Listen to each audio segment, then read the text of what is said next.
welcome to my classroom of the future. How are you guys doing? I'm doing well.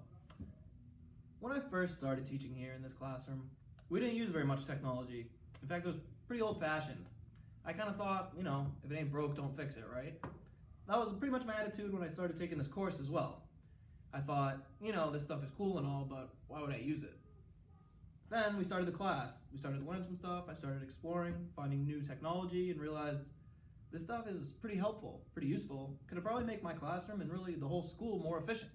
Come on over and I'll show you some ways we can do that. So, when I started working here, for attendance, we'd simply call in or bring it down to the main office or someone would come around and collect it. But now, I get in the morning and we have this great site called Infinite Campus. I log right in. Sure enough, here is my whole class. It's all set up for me. Attendance, right there. I click on it. All of my students pop up. Who's present? Are they absent? You can switch it. Why are they absent? Pop it in. Press save. It's all there for the administration to look over. The records are saved. All the data is there. What else? In the past, when I first got here, you need information on a student? Great. We have these binders with 5,000 pages of information. That's real convenient. Now, it's all stored here on Infinite Campus. I need to email a parent for communication? Okay, great. Let's look at my roster.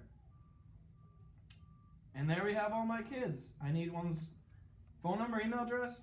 It's all right there for me, and I could be calling mom or sending an email within seconds. How convenient. Another great thing I do on my computer is we've started a Google Doc that we call our vocational schedule for school. On this Google Doc, it's an Excel spreadsheet that the vocational trainers have set up. They list all the job sites, including here at school, and all the students are right here.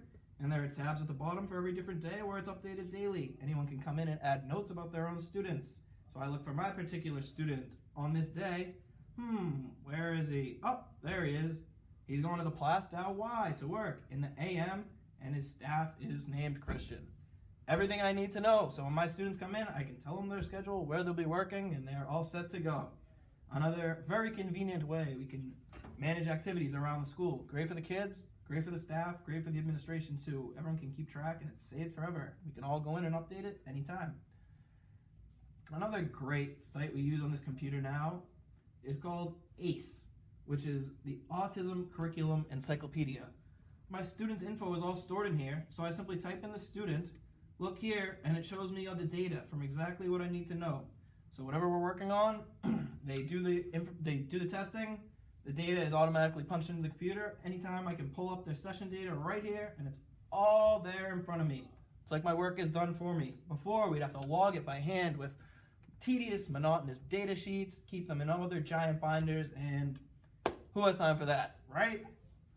Another innovation that we're working on within Infinite Campus that I thought of based on this class and how we were utilizing technology is for lunch orders. Now someone just comes around, we write the lunch orders on the board over there, they jot it down. It's a lot of legwork, it's a lot of writing, it takes a little while. So I've suggested that we start using Infinite Campus to log lunch the same way as attendance, and we're actually going to implement that soon. So I just ask my kids what they want, type it in, it gets delivered right down to the kitchen.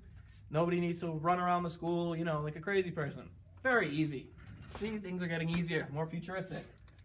As we walk around the classroom, there are other ways we use technology. This student here, they're not a big fan of history lessons. They can't read a textbook, but they still want to learn the information inside the textbook. So we have this great site called Boardmaker with pictures for them, and it reads the text to them. Today we're learning about Peru. So they pull up the Peru chapter on Boardmaker, sit down, and press read page. Welcome to Peru. Easy as that. Reads the whole book for them. Boardmaker, just a wonderful site for learning. Over here we have a student who's nonverbal. He can't communicate with me. It's very confusing because I don't know sign language, which creates some problems. Why is he freaking out? I don't know. Oh, he has this GoTalk he can use, which we programmed so that he can speak as well as any other student. What's the problem? May I use the bathroom, please? Of course you can. How simple and helpful is that? And another way we're using technology. In our personal work binders, we have tasks to do, like this one, filling in the thermometer. What's the temperature? Good question. So, before using technology, they'd get up. They'd walk over to the window. Cold. Yeah, pretty cold. Not really an exact science, is it? But now, we have these tablets they can use. They turn them on. Go to the weather.com app. And look, right there, it's programmed in. 36 degrees.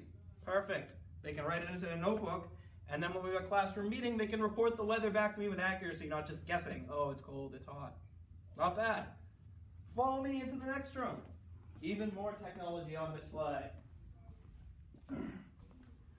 So, here's our computers.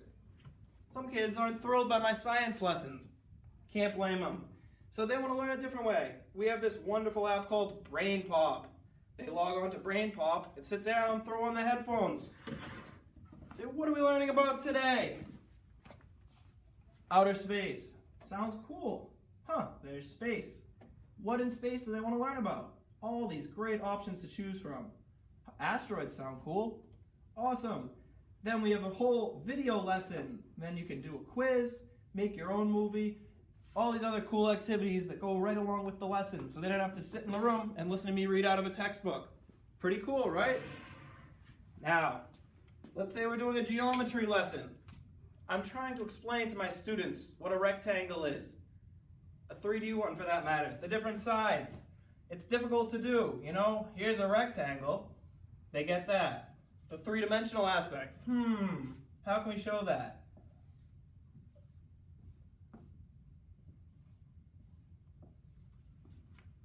You and I might get that, but it's not really sinking through to my kids. What's another way we can show this? Come on, I'll show you. So, they don't understand the geometry lesson. That's all right. We come right down the hall to our lovely tech shop. What do we have over here? Our very own 3D printer. You program in a shape, and they can actually stand here and watch the machine build it. Takes a little while, but out pops a rectangle, 3D. They get to watch it made right before their eyes. Now they can feel it, they can pick it up, they watched it be made. Now they understand exactly what it is. Thanks to our lovely technology. Another way we're using technology in the classroom is for assessment. With this fun app that most of you are familiar with called Kahoot. So I create a Kahoot for my kids, and it's an easier way to review what they've learned for the day. So, sometimes I'll ask my kids questions in the group, but they're too influenced by their neighbors, by their partners, or they're not confident enough. It's just not a good method to track what they actually know, what they think. So they come here. They simply join with the pin.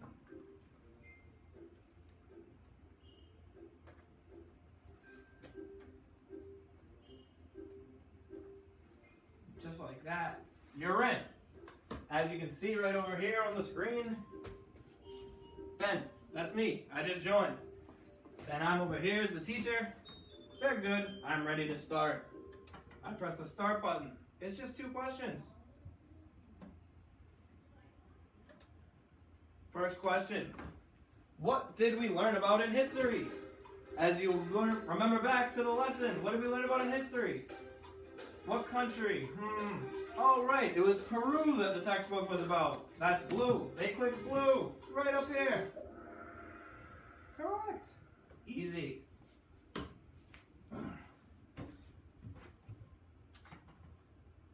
Wow. Ben's the only one who got it right. Impressive. Next question. What did we learn about in science? So, what did they see on BrainPop?